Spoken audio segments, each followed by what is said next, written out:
오늘은 메시아는 누구신가? 메시아는 누구신가? 이런 제목으로 말씀을 상고합니다. 지금 우리가 좀 길게 읽긴 했어도 이 말씀 알고 보면 기가 막힌 메시아에 대한 말씀인데요. 어제는 하나님이 자기 계시를 하셨다 그랬어요. 하나님이 누구시냐 하는 거 밝히셨잖아요. 그리고 이제 오늘은 그 하나님이 보내시는 메시아는 누구시냐를 밝히면서 오늘 이 49장부터 57장까지 메시아에 대한 말씀이 쭉 진행되는 거예요. 그러면서 바로 이스라엘 사람들이 깨닫지 못한 가장 핵심적인 메시아, 그들은 막 영광의 메시아, 강력한 메시아가 올 줄 알았는데 아니라는 거예요. 53장에 순환당하시는 메시아, 그는 도살할 양처럼 온순하게 끌려가서 죽게 될 메시아다. 이걸 깨닫지 못하면 메시아를 모르는 거예요. 근데 이스라엘 사람들은 그걸 일부러 눈을 감아요. 그런 메시아일 리가 없다는 거예요. 영웅이 나타나서 한꺼번에 그냥 세상을 쳐가지고, 그 예수님 시대 같으면 로마 황제를 쳐서 오히려 온 세계를 다 통치하는 메시아지, 어떻게 메시아가 로마의 사형틀에 매달려 죽을 수가 있냐, 그렇게 해석을 안 하는 거예요. 근데 성경은 너무 분명하게 이렇게 말씀을 했거든요. 그래서 오늘 이제 틀을 말씀하는데, 우리가 중요한 게 뭐냐, 지금까지는 계속 이스라엘을 주장하셨어요. 그러니까 아브라함의 그 믿음을 이어받은 선민 이스라엘이 내 종으로서 나의 구원 사역을 이루어 줄 거다, 이렇게 계속 말씀을 하셨는데, 이제는 하나님이 싹 바꾸셨어요. 내 종은 이스라엘 공동체가 아니다. 내 종은 한 사람 메시아다.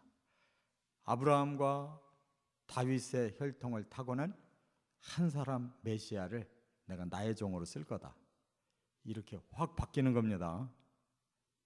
이거 모르면 성경이 안 풀려요. 그렇게 이스라엘이라고 하는 공동체 선민을 통해 일하려고 하셨는데, 결국 그들이 말을 안 듣고 고집부리고 그들이 하나님 뜻을 멀리 떠나버리니까 더 이상 쓸래야 쓸 수가 없어요. 그래서 이제는 한 사람 메시아를 내가 거기서 택해서 그 메시아를 통해 세계를 구원하고 하나님의 나라를 기필코 만들겠다. 이 오늘 본문이 시작이에요. 그러니까 여러분들 오늘 참여하신 분들은 복 받으신 줄 믿으시 바랍니다. 메시아의 그 출발을 여기서 보는 거예요. 이거 모르고 성경 읽으면 너무너무 복잡하고 도대체 무슨 말씀을 하시는지, 왜 이렇게 단어가 어려운지 그냥 알고 보면 싹 풀리잖아요. 성경은 이렇게 읽어야 되는 거예요. 이렇게 못 읽고 그 속으로 들어가지를 못하면 성경은 까막눈이에요, 까막눈.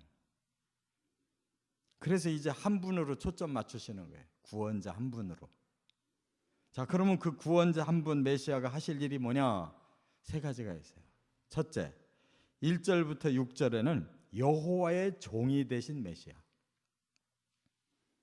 하나님이 쓰시겠다고 하는 종이라는 거예요. 그러니까 사명만 받아서 행하시는 메시아지, 뭐 이스라엘 사람들이 생각하듯이 막 영웅이 나타나서 그냥 처음부터 다 온 세상을 다 뒤집고 통치하는 그런 혁명가가 아니라는 거예요. 왜냐하면 사람의 문제는 죄 때문에 온 거지, 누구랑 싸워서 져서 그렇게 된 게 아니에요. 사탄에게 오히려 살며시 사탄이 미혹을 해서 속여가지고 죄를 짐으로써 죄의 쇠사슬에 꼭꼭 묶인 자가 사람인 거예요. 그 죄의 쇠사슬에서 묶이려면 죄값을 치러야 되는 거지, 막 큰 소리 치고 막 때려 부숴서 이기는 게 아니에요. 그건 바로 세상 논리고, 그게 사탄의 논리예요. 하나님의 논리는 오히려 법을 지켜서 그 값을 치러서 사람들을 자유케 해서 그래서 구원해내야 되는 거예요. 그러니까 시각이 완전히 세상과 다르잖아요.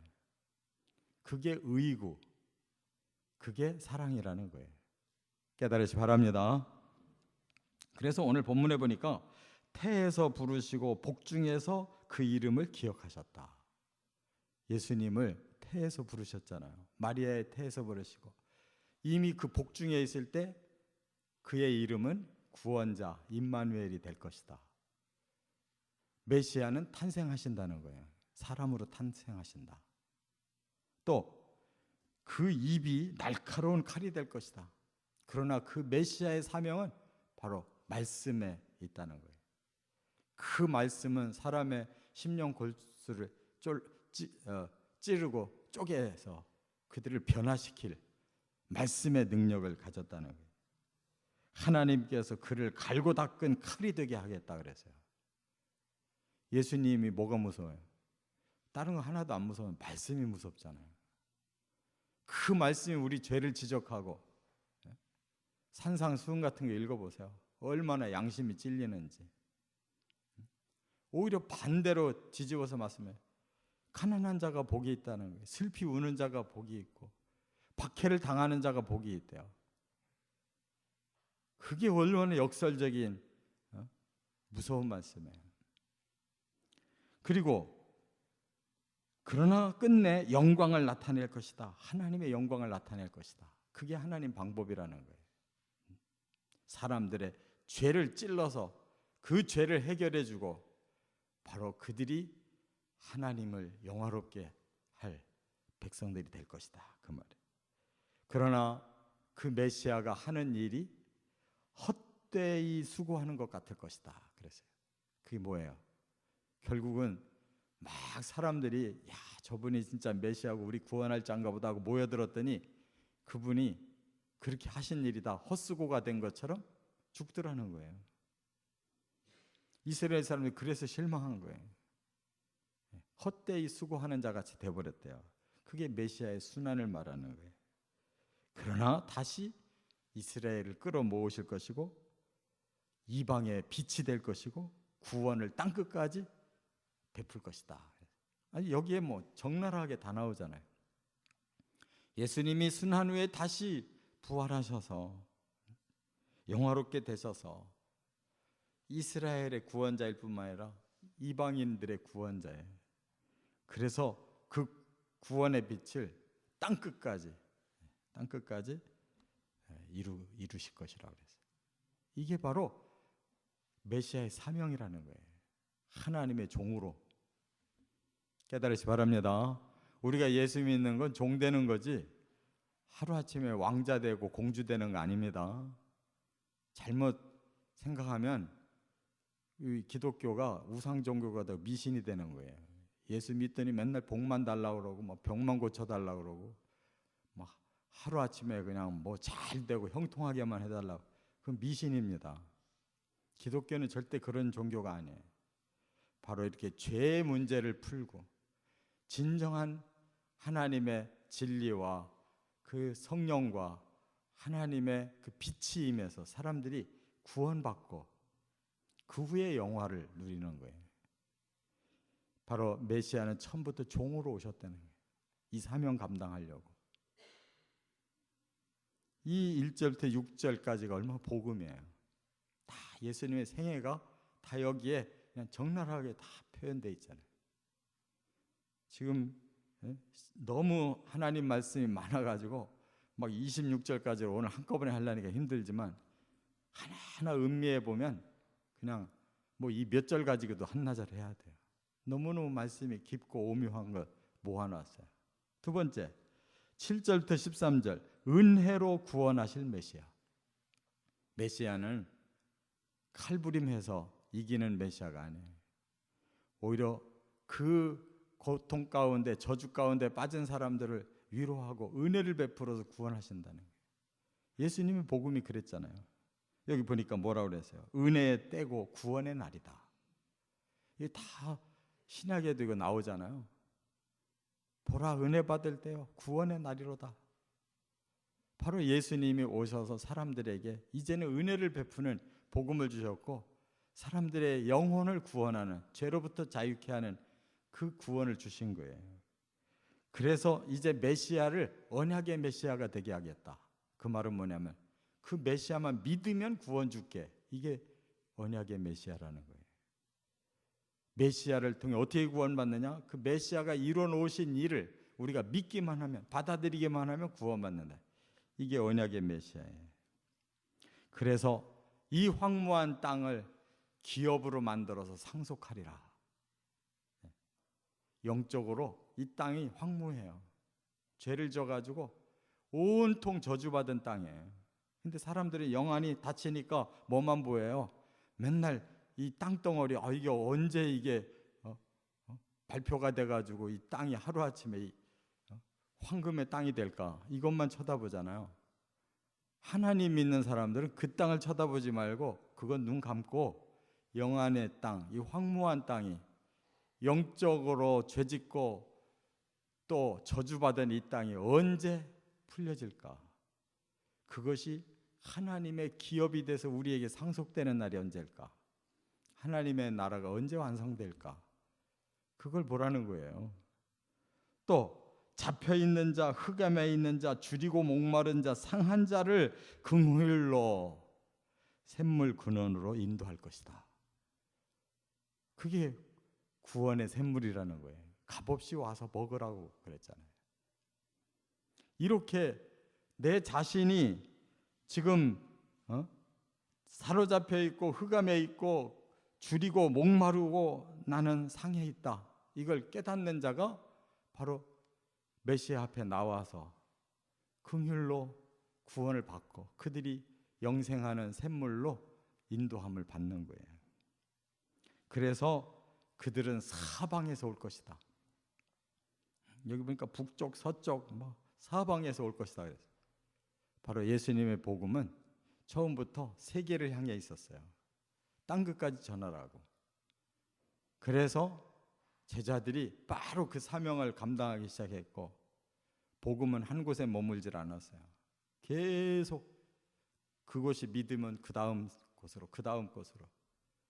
그래서 이 한국 같은 조그마한 땅덩어리까지도 선교사들이 와서 이렇게 구원시켜 줬잖아요.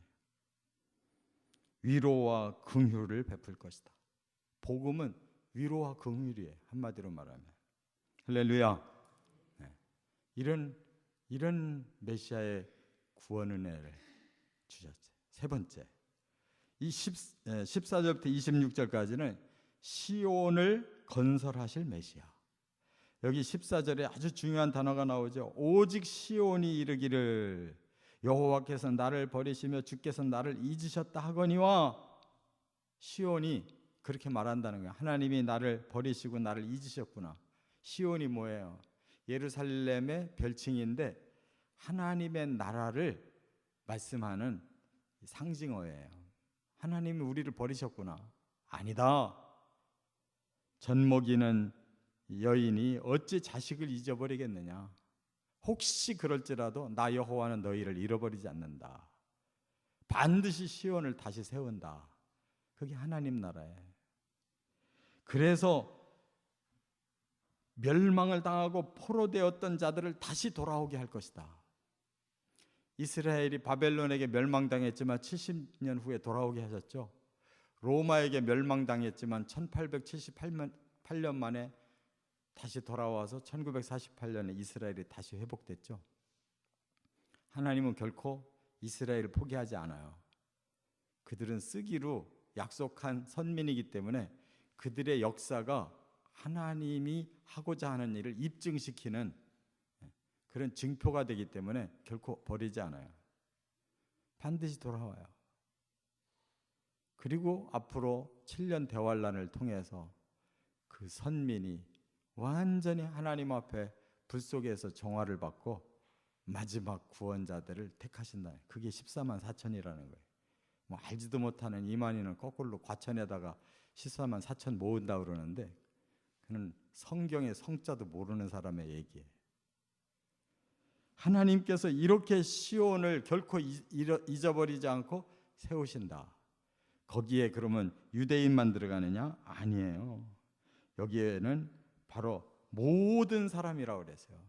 모든 사람이 바로 하나님 앞에 그렇게 구원을 받아서 들어온다는 거예요. 모든 사람. 할렐루야. 저와 여러분들도 바로 그 시온의 백성이 되는 거예요. 그렇기 때문에 그날이 되면 마치 신부처럼 치장하는 날이 올 것이다.